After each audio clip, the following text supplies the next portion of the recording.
Coming up on AgweekTV, cover crops are gaining ground and are good business for a couple of North Dakota operations. The combine is rolling, but you may not recognize the crop it's picking up. We'll tell you all about it. And these are tough times for cattle producers. What can be done to help them?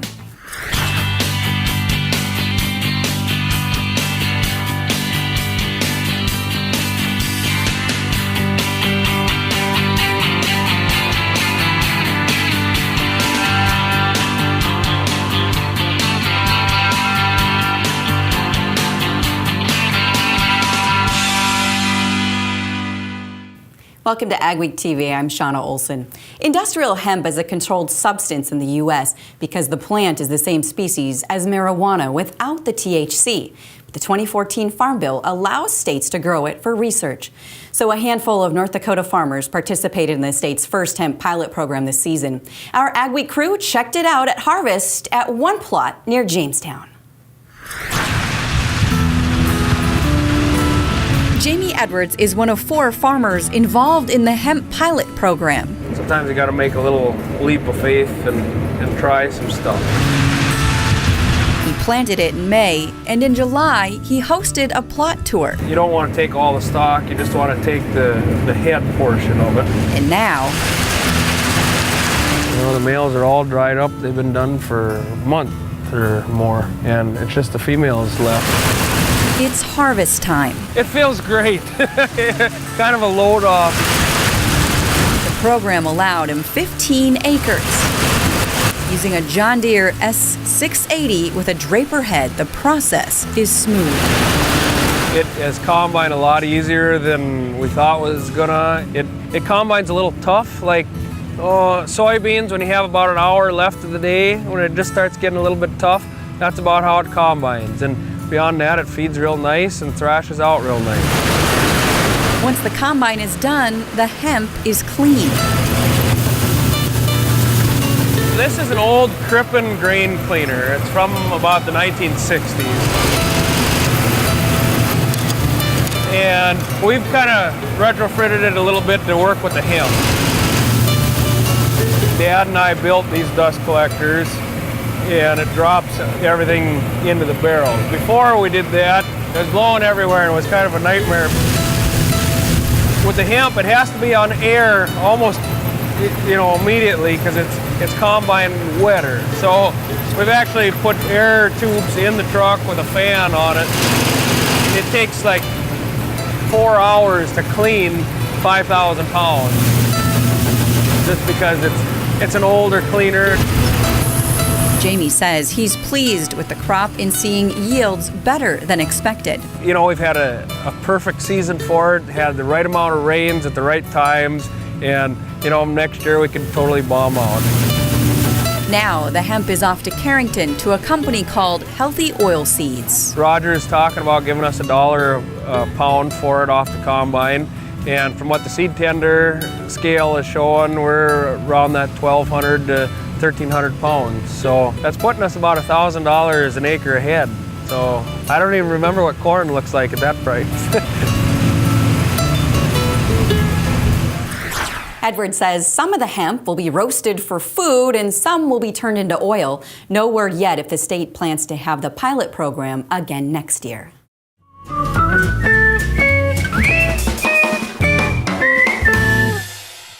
This week's Crop Stop takes us to the corner of northeastern North Dakota near Edmore. Some farms in that region have received 30 inches of rain this season.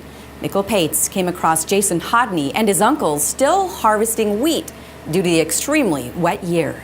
It's been a pretty drug out year, I guess. Everything's so wet that it's hard to get anything done. Most years we'd almost be done with tillage by now. It's not too good when you don't have no very good prices, and then it's all this fight to get it. Hope for better next year, I guess, is all what we do. Another problem has been putting ruts in the fields, something Hodney says they just have to deal with next year.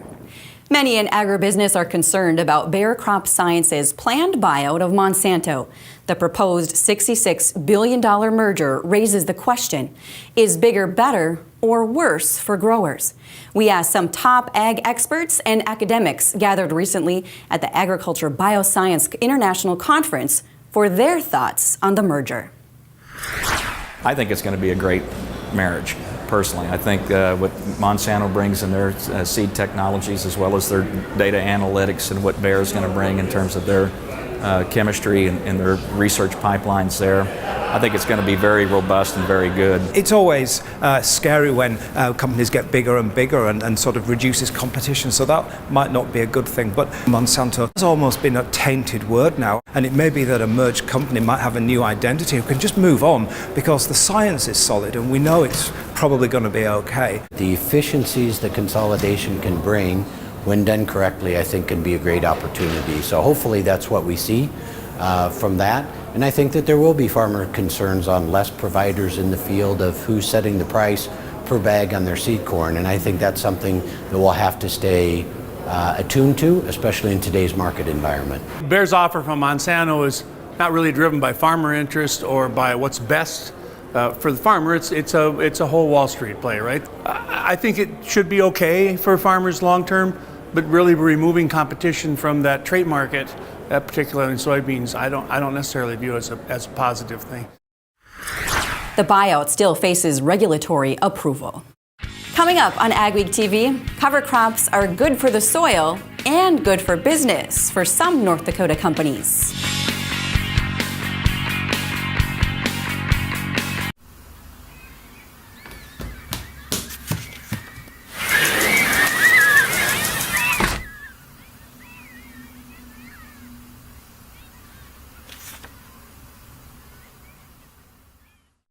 My name is Joel Kaler, owner-operator of Kaler Farms in Lidgerwood, North Dakota. We make a patented product called a corn stalk guide. Helps guide corn stalks into the grabs in the chains a lot smoother without losing corn. The corn stalk, when it comes off of our product, it's already on the gathering chain instead of being able to hit that idler.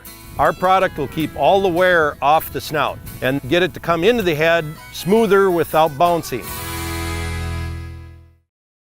The American farmer. You nurture the land, the livestock, and the future of agriculture. Nationwide and your local On Your Side Farm certified agent stand with you to help protect your farm and ranch operations. We're in this together. I've been working with farmers and ranchers for over 30 years, and I understand the demands and risks they face. It's important for me to build a personal relationship with each and every customer. It's what I do. I'm Ray Trudeau, an elite farm certified agent, and I'm on your side. Make the ultimate upgrade this harvest with Goodyear LSW tires. LSW improves your footprint by up to 37% and gives you the ability to carry larger loads at lower inflation pressures, reducing soil compaction for a better yield next season. LSW tires are proven to reduce road load, making sure you can run at full speed from field to field, expediting your harvest. Visit your local Graham Tire to make the switch. When you reap the benefits of LSW tires, you'll know you're in Graham country.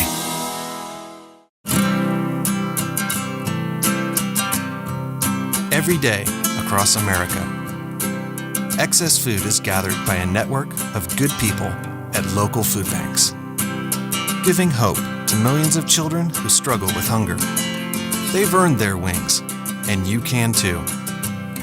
Together, we can solve child hunger. Support Feeding America and your local food bank at feedingamerica.org.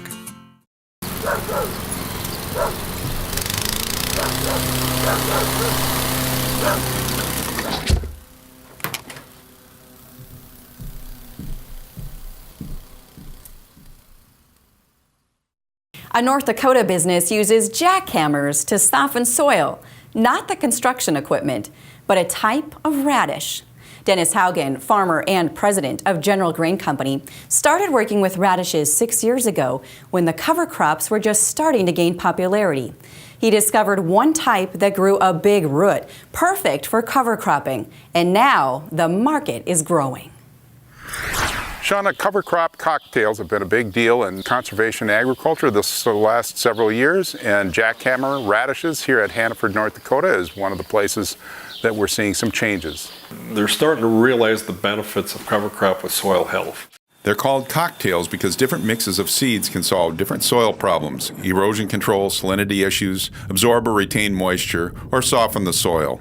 You want different recipes for doing different things. You know, you've got so many pounds of radish, you've got turnips, you've got barley, you've got oats, you've got rye. Haugen's cover crop business emerged from his seed cleaning business in 2010 as cover crops were gaining popularity. This would be where we've got radish seed customers. Almost by accident, Haugen realized one of his radish strains had the kind of root that was perfect for cover cropping. It was just kind of by dumb luck. We found out that there was some rogue strains of daikon radish floating around out there that would bolt and bloom and produce seed, but they didn't do a root. By luck, the seed that we were working with had the good root characteristics that the cover crop industry is after. This is one of the roots on the radish. We don't large radish roots on when we do seed production because we plant at a higher planting rate. Since the root could penetrate the soil so well, like a jackhammer, they patented the name and entered an important new phase of their farming operation. While there's no shortage of change in the cover crop industry, the need for these solutions is here to stay. For AgweekTV in Hannaford, North Dakota, this is Mikkel Pates. Haugen ships product across the U.S. and into Canada. Next year, they're starting seed production in Australia. Aerial seeding of cover crops is also gaining more attention in the region. Seeds are dropped onto newly harvested or still unharvested fields. Planting from the air doesn't damage the standing crops and gives the cover crops more time to grow before winter. Jonathan Knutson visited a Wahpeton farm that's giving it a try. Cover crops are drawing increased attention across the upper Midwest. So is aerial application of fall-planted cover crops. Today I'm going to switch my plane over to dry spreading, and I'm going to put cover crop. It's a mixture of rye and rapeseed. It's become more of a common thing, or I'd say guys are trying it to see what the benefits are. What are some of the benefits? Why would maybe farmers want to consider this? The soil health, breaking up the soil, being able to no-till the soil and let the rapeseed or turnips or radishes, that type of product, to break up the soil in the fall and through the winter time. I put the cover crops in this field in the spring and the fall to check out the area application versus the ground application. I think the biggest thing is just do the application. The spring application, gave me two and a half more months of growth versus the other application. I've only got a month on it, but I both feel they're well worth it anytime you can do it. This corn will be harvested in late October. The rye and rapeseed that were just planted by air will be eaten by cattle over the winter. It's one example of how fall-planted cover crops can be an important tool for farmers. For Agweek, I'm Jonathan Knutson. Clint is seeding about 5,000 acres of cover crops this year, up from 100 5 years ago. Your agri-weather forecast is up next on AgweekTV, and later, what's being done to help cattle producers beef up exports to Japan and China. Where do you go for the latest news in agriculture? Agweek magazine. Reaching over 30,000 farmers and ranchers in North Dakota, Minnesota, South Dakota, and Montana. Agweek provides the most up-to-date information on the markets, the trends, and the people who make it all happen. We're your source for news, not fluff. Dependable, trusted, Agweek. Subscribe today by calling 1-800-811-2580. Dig, lay, and bury drain tile all in one pass with the Crary Tile Pro Plow. The Crary Tile Pro Plow lays tile up to 7 feet deep with boot sizes of 4 to 12 inches. Advantages of installing drain tile to your field provides increased overall yield, improved soil moisture levels, and controls soil erosion. It pays to tile with a Crary Tile Pro. To locate a dealer near you, visit www.crarytilepro.com.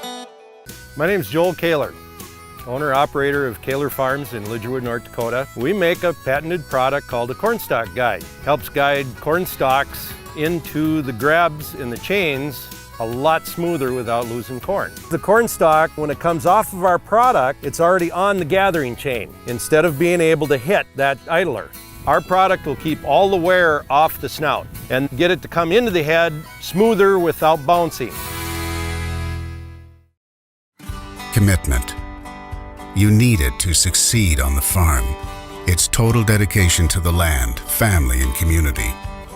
It's more than a way to make a living. It's a way of life. You've had it since the first time you ran your hands through the soil, helped bale hay, or rode along in the combine. Your commitment. It's as strong as your family's trust, as honest as each long day you put in, and as pure as the opportunity that comes with every tomorrow.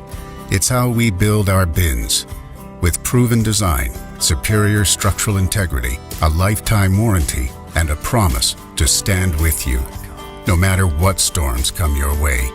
The harvest will always be protected, so you can sell when it's right for you, your family, and your farm. Commitment. It's why we can say, there's nothing standard about superior. AgweekTV weather is brought to you by Kaler Farms.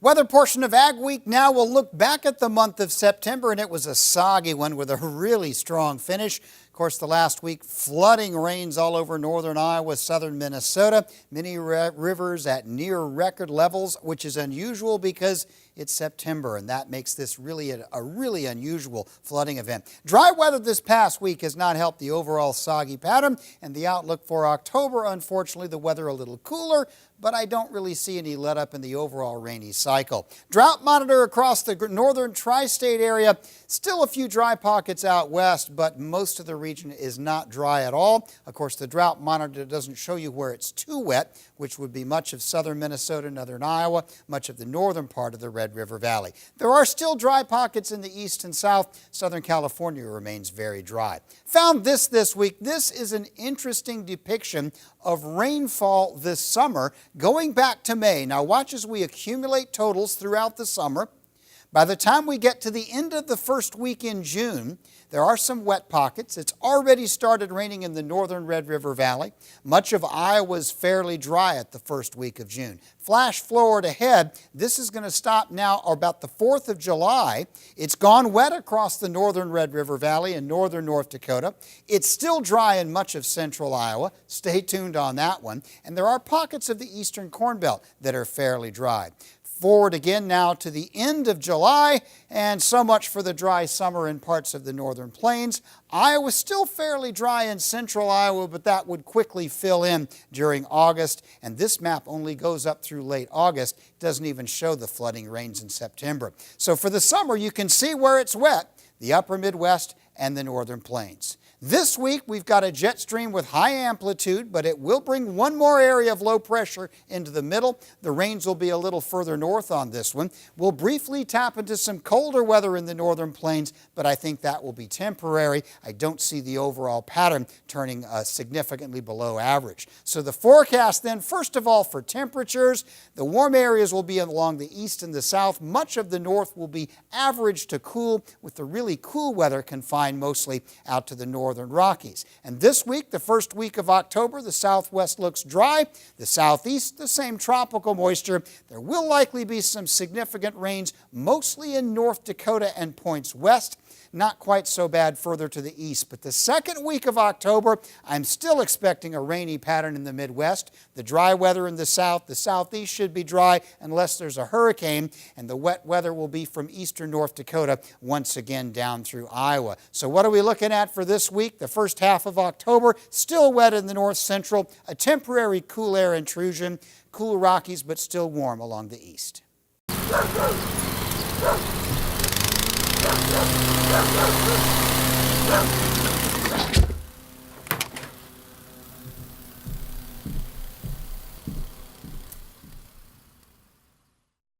My name is Joel Kaler, owner-operator of Kaler Farms in Lidgerwood, North Dakota. We make a patented product called a corn stalk guide. Helps guide corn stalks into the grabs in the chains a lot smoother without losing corn. The corn stalk, when it comes off of our product, it's already on the gathering chain instead of being able to hit that idler.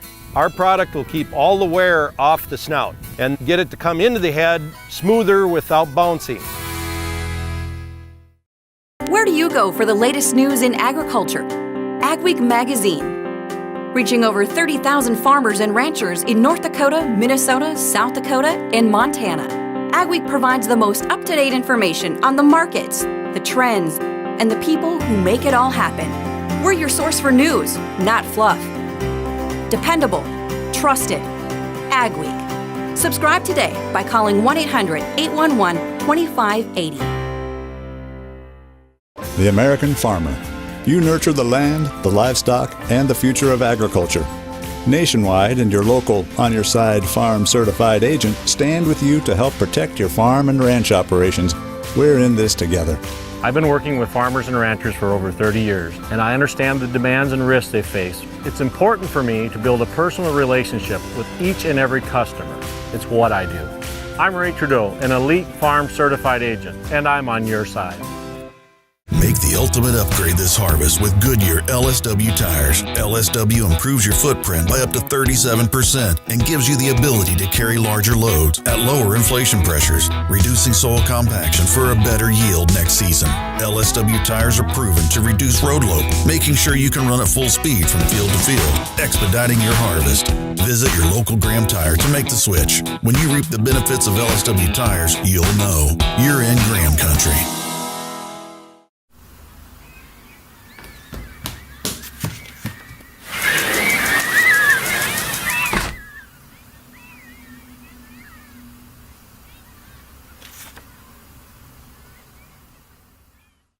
The cattle market has experienced one of the largest drops in history over the last 18 months. Compounding the losses are the wild daily price swings in the futures market, making it difficult to use the live cattle futures board as a hedging tool. The Chicago Merc has proposed changes. Agweek's Michelle Rook got producer reaction. It's been a tough year in the cattle business, with a record drop in prices and the most erratic markets cattlemen have ever experienced. It's just a little troubling with the way the market is so volatile on these cattle markets. It's really hard to protect yourself as a producer when the markets move $3 up or down any day at any given time. Cattlemen say the fundamentals aren't driving the price swings, but the move to all electronic trade. The algorithm traders that are trading in nanosecond time and probably overextending the market one way or the other. As a result, cattle industry groups have been working with the CME on a remedy. However, they have come up with their own proposed changes, including a live cattle futures contract that would be settled to a cash index, which is something cattlemen aren't in favor of. They say true transparency in the cash market will only come from more negotiated sales. The 5-state region has the most cash traded cattle in the whole country. The South is pretty much all on grids and formulas and all these other deals. In the meantime, cattle producers say the futures may be broken as a risk management tool. I'm Michelle Rook reporting for Agweek. Beefing up beef exports, especially to Japan and China, would be a big help to cattle producers. That was a big topic at the North Dakota Stockmen's Association annual meeting in Minot. Tracy Bruner, a producer from Kansas and president of the National Cattlemen's Beef Association, spoke at the meeting. He said the biggest focus right now is on expanding global markets, especially Japan, with the help of the Trans-Pacific Partnership. We are currently at a disadvantage to Australia going into Japan. We're losing $400,000 in beef sales every day to Australia into the Japanese market. In 2015, American beef producers lost $300 million in beef sales due to the tariff rate disparity that exists. Another key issue is the opening of the Chinese market for beef. China has been officially closed to American beef for 13 years, but just announced the ban will be lifted.